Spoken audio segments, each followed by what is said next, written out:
Long before the heart of Africa was ever mapped, explorers were irresistibly drawn to this secret world.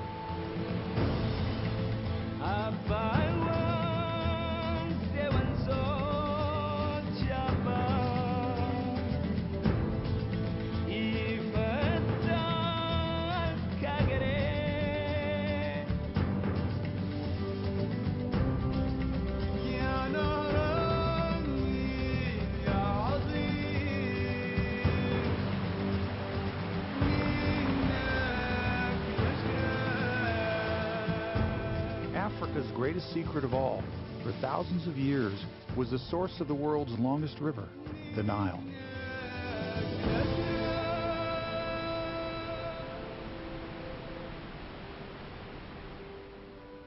The Nile is unique among the world's rivers. Some call it the most important river on Earth because it gave life to the first great civilization. To a geologist like me, this desert is a rich and productive environment. Yet just a mile from the river, I don't find a single living plant. As long as 8,000 years ago, farmers diverted water from the Nile to irrigate their crops and made the desert bloom.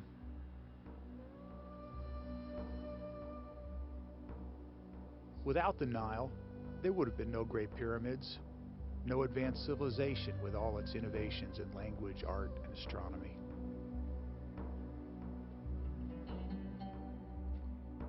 Each summer, the water level of the Nile rose several feet without a single drop of rain falling in Egypt. The early Egyptians built structures to measure the rise of the river precisely. But a few times in history, the river mysteriously failed to rise for several summers in a row, causing famine throughout Egypt.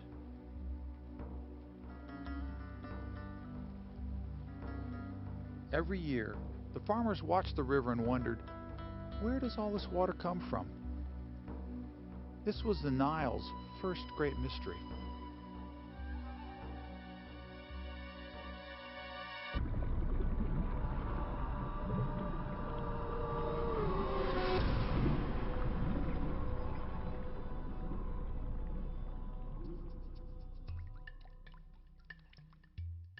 In 1858, a British explorer set out to solve the mystery of the Nile. He proclaimed Lake Victoria the one true source. There was one minor problem, though. He was wrong. Lake Victoria contributes only a fraction of the Nile's waters.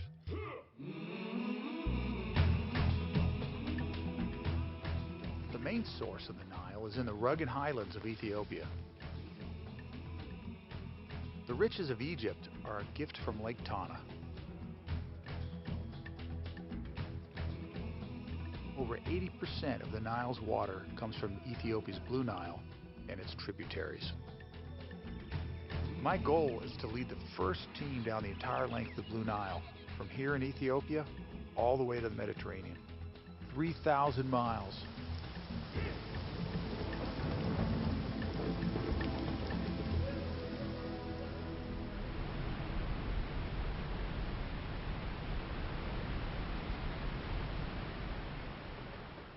I've brought my team to Lake Tana for the expedition of a lifetime. We reached the Ethiopian highlands just in time to witness a Christian procession. I'm I went for the first time to Ethiopia, and I trust Pasquale as our leader. Abuna Zerabruk. Zerabruk. Yeah, he's one of the 9 saints who came from Syria. The Piccolo Abai. Piccolo Abai, or Gilgal Watat Abai. Abai. Watit Abai.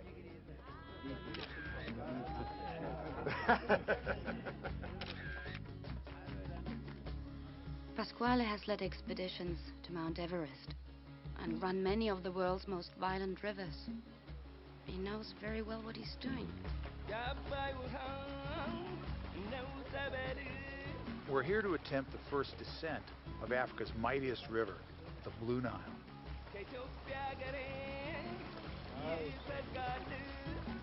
I've hired some Ethiopian boatmen to be our cooks, our helpers, and bodyguards.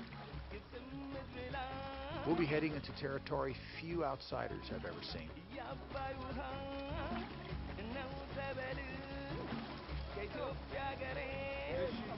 The upper part of the Blue Nile was first run and mapped in 1968, when a British Army expedition explored just this section.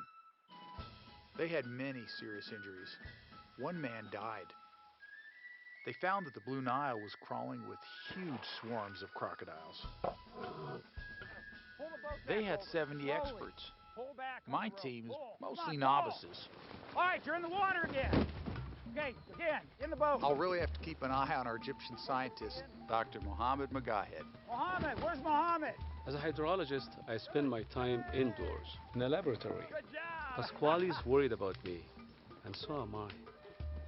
Gordon Brown, our safety kayaker, is the only one who'll be with me for the entire 4-month expedition. I'll come by. You grab these loops right back here, and pull yourself up on the boat. I'll take you back to the raft or take you to the shore. Right. Either way. 5 years ago, Gordon was diagnosed with a brain tumor. It would have killed most of us. But he fought it off with a year of radiation and chemotherapy. He's really a survivor.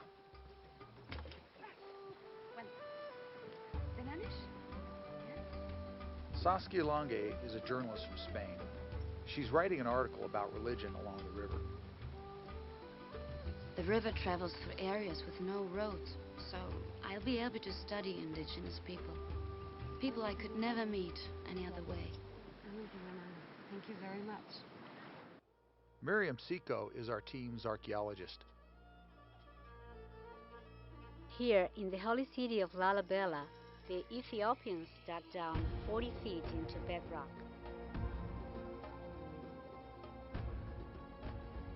This church was chiseled out of one giant block of stone. It's one of 11 carved churches linked by tunnels. For 16 centuries, the Christians here remained very closely allied to the church in Egypt, 3,000 miles away.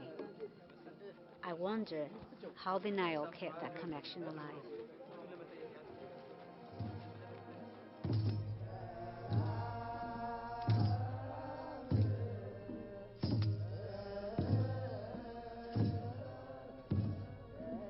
Some people say that hidden in these stone churches is the Ark of the Covenant, the box that Indiana Jones was after. The Ark contains the tablet engraved with the 10 Commandments, the actual tablet given to Moses. Is it really here?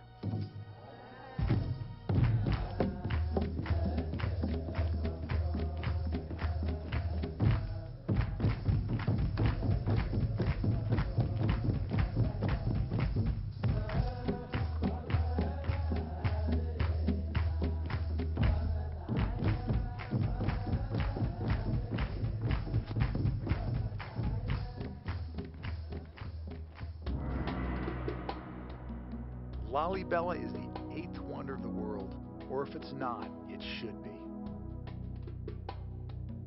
Just as the Christians in Lalibela carved magnificent churches out of solid rock, the Blue Nile River has been carving this huge canyon through the highlands of Ethiopia, which the British named the Grand Canyon of Africa.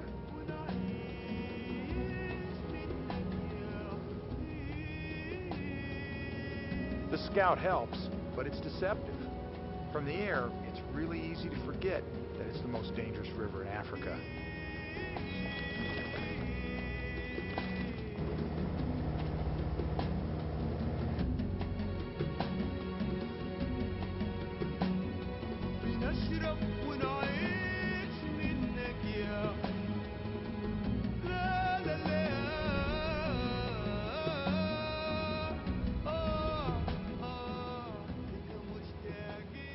aerial scout confirmed that the high water had finally peaked.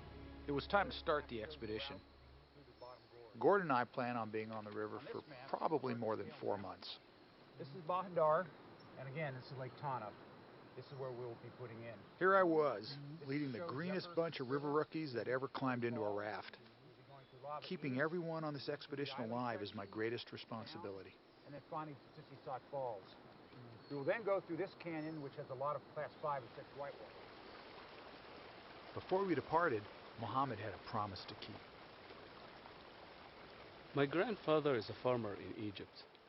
He gets 100% of his water from the Nile. I promised him when I go to the river source, I would bring him a vial of holy water. The Ethiopians treasure the Nile, just as we do in Egypt.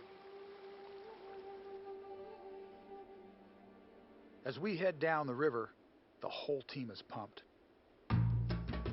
Most of the wild rivers on every continent have already been run, but not the Blue Nile. This is one of the last great river expeditions left in the world.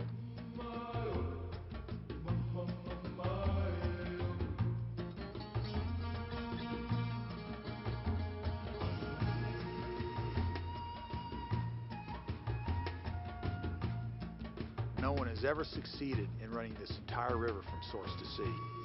All those who tried it have either died or given up.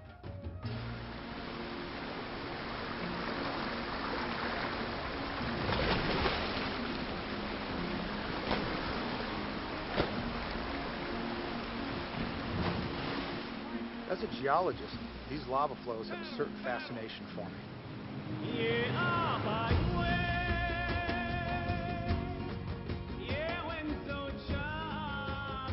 Lava flows like this one pinch the river together, forcing all the water through a narrow channel, creating huge rapids. But the volcanic rocks are as sharp as knives, and our rafts are made of fabric.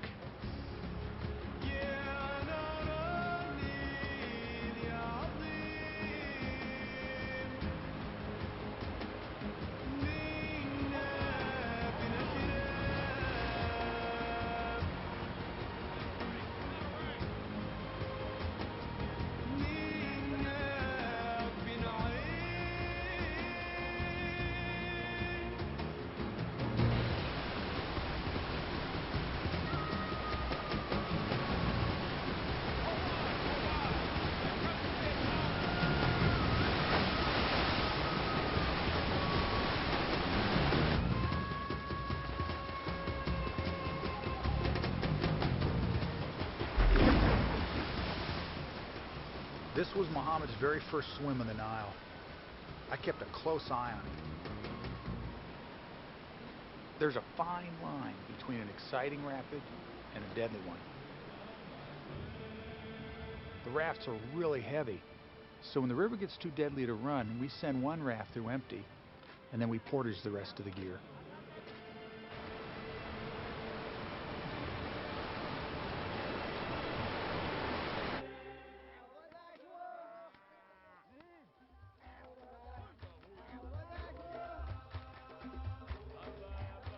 One sure way to get a laugh in Ethiopia is to carry a rubber raft on your head.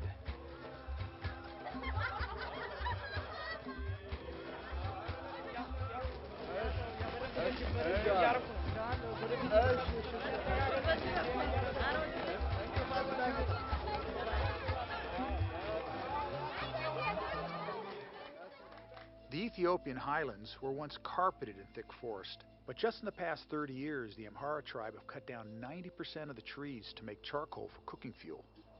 This has changed the entire watershed. The Blue Nile carries lots of volcanic minerals that used to nourish my grandfather's fields in Egypt. I test for the salinity because the rising salt content of the Nile is destroying our farmland.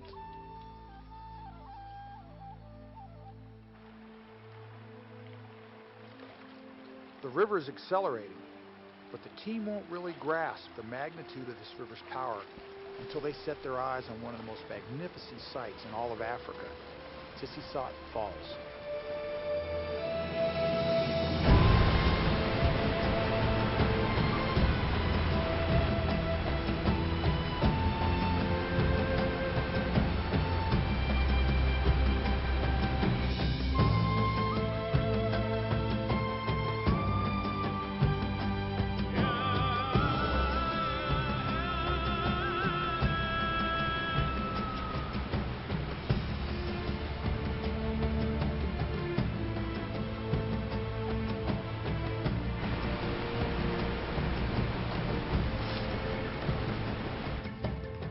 Gordon's a bit of a cowboy. He's got his own style of doing things. I told Pasquale I was going to run every inch of this river. Now he knows I'm serious.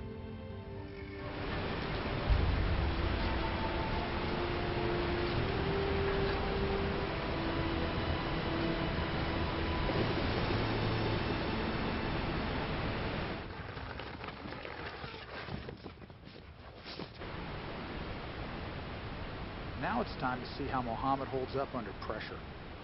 He's never been on a rope before. Don't worry, okay? Good.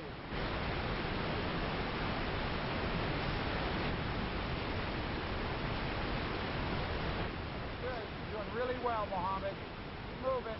I need to push Mohammed to get it over with fast. The less time he has to think about this, the better. A little further. A little further. A little further, Mohammed. A little further. Come on. A little further. Okay. Saskia got tired of waiting for Mohammed to inch his way down, so I let her go ahead.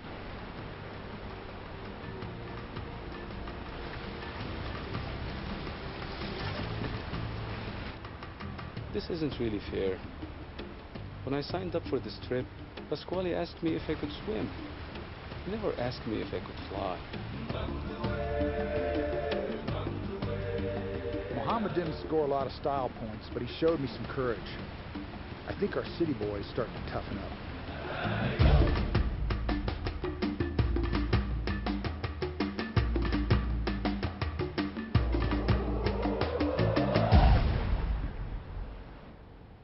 I didn't come all this way just to collect water samples. I'm mainly here to experience the river, to gain some insights about it. But I'm also here to learn about myself. And I'm so surprised at what I can do.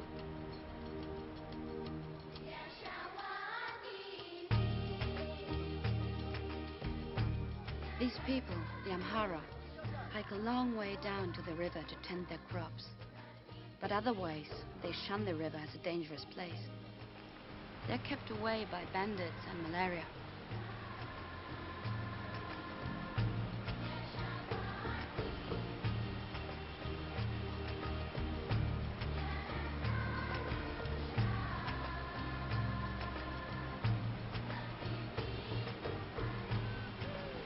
The most gung-ho team member is Michel Lullier from Chile. He's the team photographer.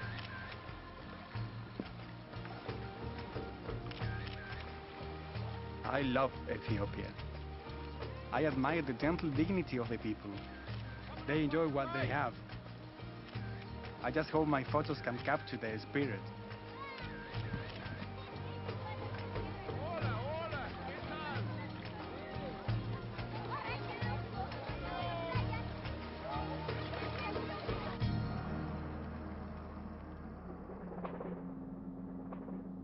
No wonder Christianity survived here.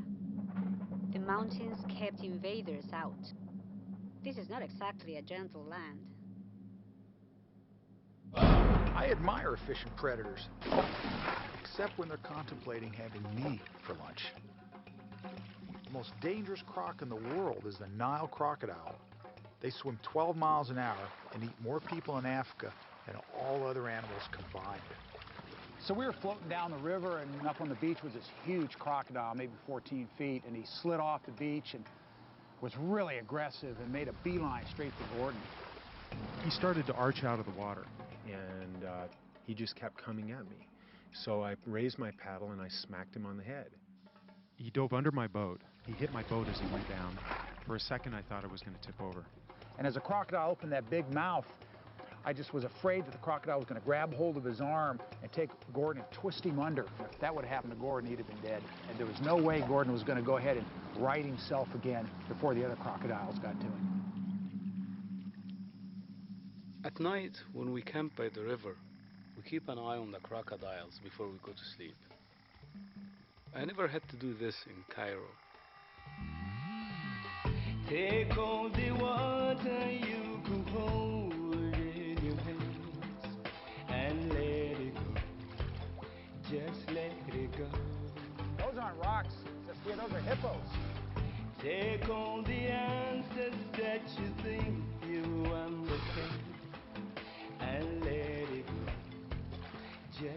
let it go.